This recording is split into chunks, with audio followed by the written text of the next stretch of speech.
Alors Françoise, ici on est à Malemort et on est chez toi.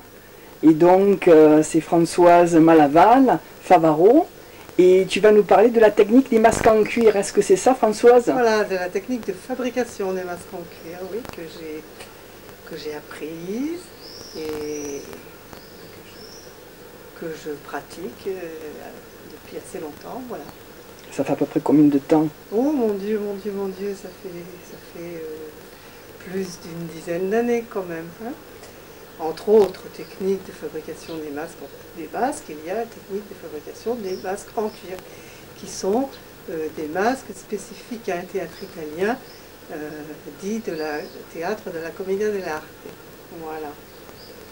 Ah ben alors, comment ça se présente un masque en cuir? Alors d'abord, ça a une caractéristique très précise, c'est que c'est des masques qu'on dit en fait être des demi-masques, parce qu'on s'aperçoit qu'ils ne couvrent pas la bouche, en fait.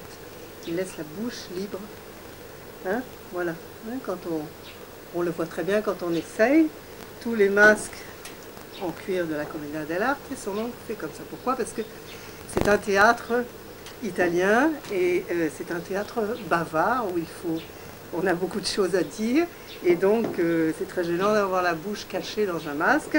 Donc c'est pour ça qu'on a inventé ce système. C'est pas spécifique à ce type de théâtre, mais il est important dans ce type de théâtre. On a inventé ce système de demi-masque. Donc ça sert pour avoir la bouche libre, pour parler aussi, pour pouvoir faire des expressions, donner des expressions précises au personnage interprété. Donc voilà, ce sont des masques qui sont faits comme on l'a dit tout à l'heure, en cuir.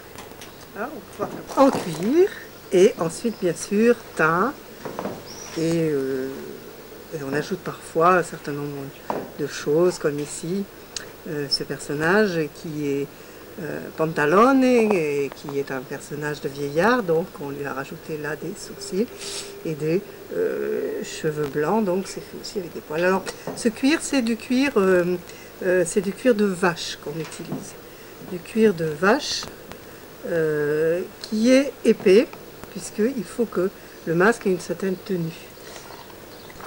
Donc c'est du cuir de vache qui se présente comme ça au départ. Voilà le cuir dont on part pour faire le masque. C'est donc un cuir qu'on peut voir qui est assez épais pour que le masque, comme je disais, ait une certaine tenue. Et c'est un cuir qui est naturel, à tannage végétal. Bon, on ne va pas rentrer dans les considérations trop précises, mais c'est important pour le modelage du cuir et ensuite pour que ça tienne bien une fois que c'est modelé. Donc on peut se demander comment on peut faire avec un matériau quand même qui est épais, là, ça fait à peu près 2 mm, et somme toute relativement rigide, et pour obtenir ce qu'on veut, c'est-à-dire par exemple une forme comme ça. Voilà. Alors ça va s'obtenir à l'aide d'un moule en bois, ou une matrice en bois, sur lequel on va poser le cuir. Alors voici par exemple, à ce masque-là, qui est un petit masque d'Arlequin, qui est un autre personnage de la Commedia dell'arte, eh bien, voici le moule qui a servi à façonner ce petit Arlequin. Donc un moule sculpté en bois. Voilà. C'est le principe. Donc maintenant, on peut, si on veut, essayer de voir les différentes phases pour arriver jusque-là à partir du modèle, si tu veux bien. C'est bien volontiers. Voilà. Je disais qu'on façonnait le masque en cuir sur un moule en bois. Donc, en fait, ce qui est très important, c'est la confection, la sculpture de ce moule en bois qui fait, en fait, le masque lui-même. Une fois qu'on a fait le moule, bon, ben, on peut tirer plusieurs fois ce personnage, autant de fois qu'on veut, et la création du personnage et du masque, elle se fait au niveau du moule en bois, en fait. Donc, c'est un travail de sculpture, et en l'occurrence de sculpture sur bois. C'est la méthode traditionnelle. Avant d'arriver à la sculpture de ce moule en bois, il y a différents... Tu connais ces petites poupées indiennes en papier mâché? Donc pour qu'il soit sur mesure, On n'a pas le comédien tout le temps sous la main, donc pour l'avoir constamment sous la main, on fait un moulage en plâtre du dit comédien. Voilà, donc un moulage en plâtre, bon ça c'est... ça n'a rien de très extraordinaire. Et ça va me permettre d'avoir la tête de l'individu constamment avec moi pour pouvoir travailler. Alors à quoi ça m'amène? Parce que bon, entre cette tête-là et le moule en bois, il n'y a pas du tout de point commun. Mais en fait, avant de mouler, de sculpter mon masque dans le bois, je vais faire un projet en terre sur mon moulage en plâtre. Donc, avec la terre, je peux enlever, je peux remettre, je peux corriger autant de fois. C'est donc une étude que je fais, c'est mon brouillon, et qui va être façonné jusqu'à ce que je trouve exactement ce que je veux comme forme pour mon personnage. Et quand j'aurai exactement la forme que je veux, je la reproduirai en bois. Donc il faut imaginer... Oui, donc là, Françoise, sur ce positif du visage de l'artiste, du comédien, tu utilises de l'argile et tu fais une forme dessus. Voilà, on imagine que sur cette forme, j'ai mis de l'argile et que j'ai refait un visage, quoi. J'ai fait un masque en argile sur la tête de cet individu. Donc par exemple, pour reprendre l'exemple de ce petit moule, eh bien, il faut imaginer que sur cette tête-là est exactement la même forme que celle-là, mais en terre, en argile, quoi. L'argile qui sert à façonner les santons ou faire de la poterie, le même. Voilà.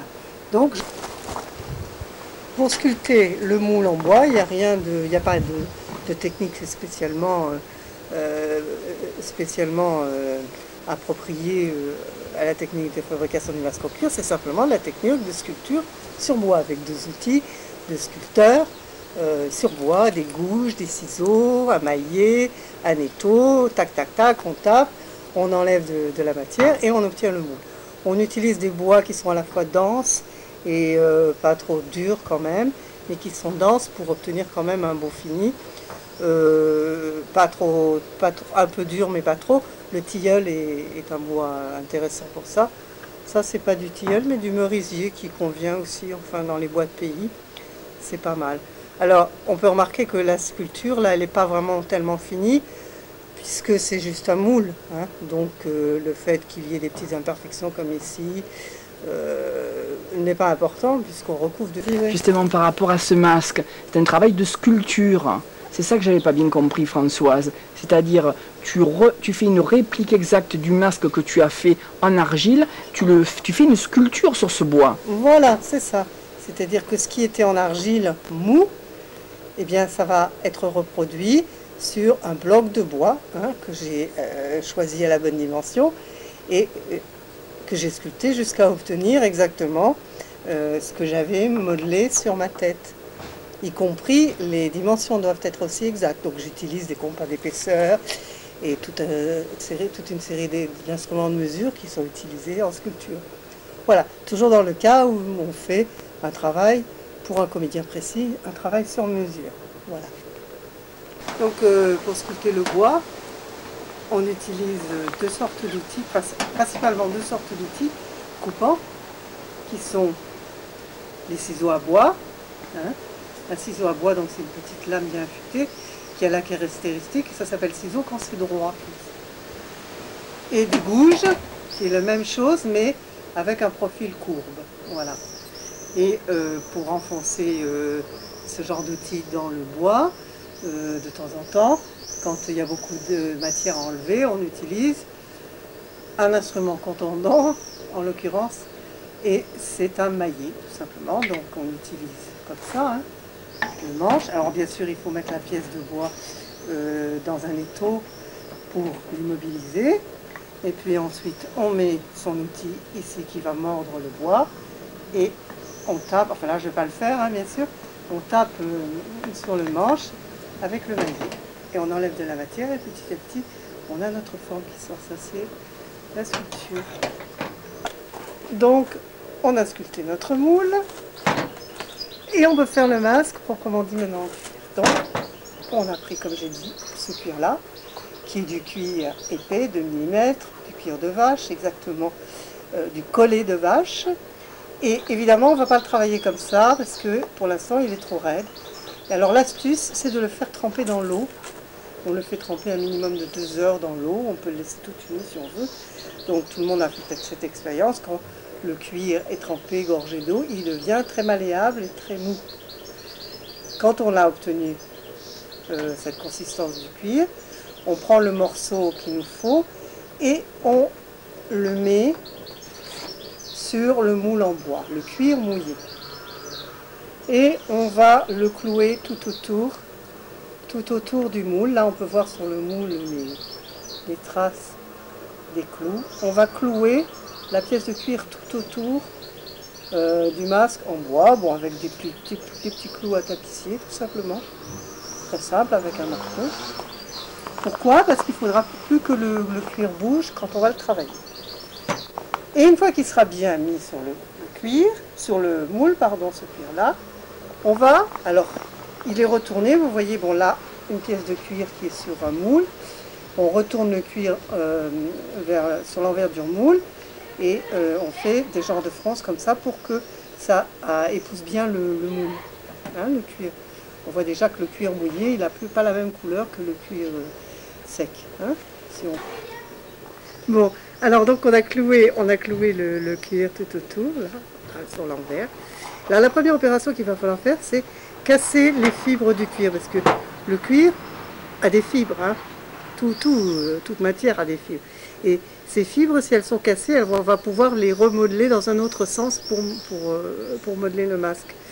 Et pour ça, on utilise ce petit outil-là, qui n'a pas de nom précis, qui est juste une petite boule métallique montée sur un manche.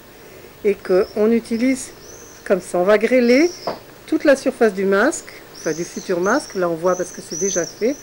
On va grêler à l'aide de cet outil toute la surface du masque et il va y avoir des multitudes de petits trous. Grêler, qu'est-ce que ça veut dire, Françoise, grêler? Grêler, ben, ça veut dire que ça va être, comme on dit, une peau grêlée, c'est une peau, il y a plein de petits trous. Donc on va trouer toute la surface, on va pas trouer, mais on va faire des petits trous sur toute la surface qui était lisse du cuir. On utilise l'outil comme ça, et on tape tout simplement. Voilà. Et il y a plein de petits trous qui se forment. Et cette opération, elle permet quoi exactement, Françoise? Alors elle permet de casser les fibres du cuir. En cassant les fibres du cuir, ça va nous permettre de modeler, que le cuir devienne beaucoup plus malléable et qu'il prenne la forme qu'on veut lui donner, en l'occurrence celle du masque. Donc on fait plein de petits trous comme ça, sur toute la surface du masque. Et déjà, on peut voir déjà, quand on a fait ça, apparaître le masque le moule, enfin le masque dessous. Tu vois? Le profil, oui. Voilà, en gros, on voit déjà le nez, etc. Et ensuite, une fois qu'on aura bien fait ça, alors ça prend quand même un certain temps. Hein, excusez-moi, Françoise, ça se fait quand c'est humide? Quand c'est mouillé. Quand c'est mouillé? Oui, oui, le cuir est mouillé. Là, hein. Tout se fait quand c'est mouillé. Hein. Là, le cuir est mouillé. Quand on a fait tous ces petits trous-là, le cuir étant toujours mouillé, on prend ces petits marteaux, ces petits maillets, qui ont différents profils. Hein. Donc c'est des petits maillets en bois, recouverts de cuir, pour ne pas érafler le cuir quand on va taper dessus. Alors il y en a de toutes dimensions et de toutes formes. Et on va taper simplement sur le cuir avec ces petits maillets. Voilà, comme ça. Donc qu'est-ce que ça va faire? Ça va modeler le cuir sur le moule. Et ça va éliminer tous les petits trous qu'on a fait avec l'outil précédent. Et en même temps, ça va plaquer le cuir sur le moule en bois.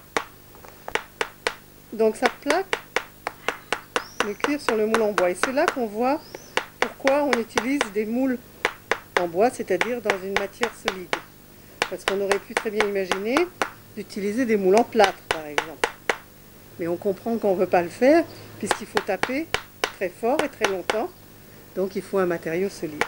Donc on peut voir au bout d'un moment que les petits trous qu'on a fait, ils s'éliminent petit à petit. Voilà, là on peut peut-être voir la partie que j'ai martelée, elle devient bien lisse. Et l'autre partie que j'ai pas encore martelée, il y a plein de petits trous. On le voit bien, oui. Voilà. Alors, Comme ça, on le verra bien. Comment ça s'appelle cet outil, Françoise? moi j'appelle ça un outil boule, mais en fait c'est pas un nom. Donc une fois qu'on a tout martelé bien, là je vais pas le faire, mais le masque est devenu bien lisse et on voit bien la forme. Donc qu'est-ce qu'il nous reste à faire? C'est à couper à l'endroit des yeux, bien sûr. Alors là c'est très simple, hein. On trace la forme de l'œil qu'on a projeté de faire. Voilà, par exemple, là je fais en gros comme ça. Et puis avec un outil très simple qui est un cutter, ben on coupe tout simplement. Alors bien sûr, il faut couper les deux yeux à la même hauteur et à la même dimension, hein. Donc on coupe. Voilà, je fais juste le geste. On monte, c'est un petit peu délicat, hein, il vaut mieux pas se tromper.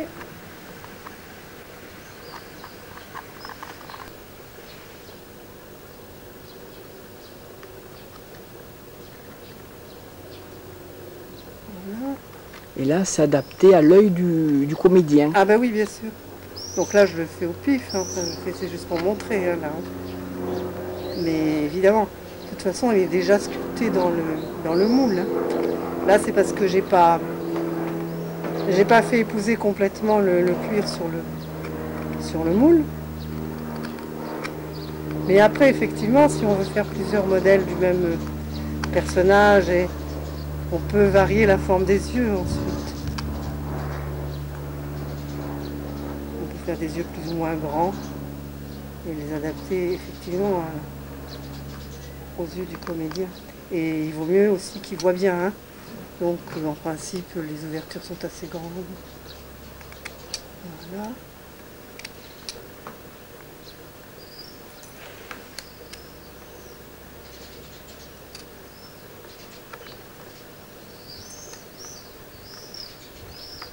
C'est presque fini. Donc tout ça, ça demande quand même du soin.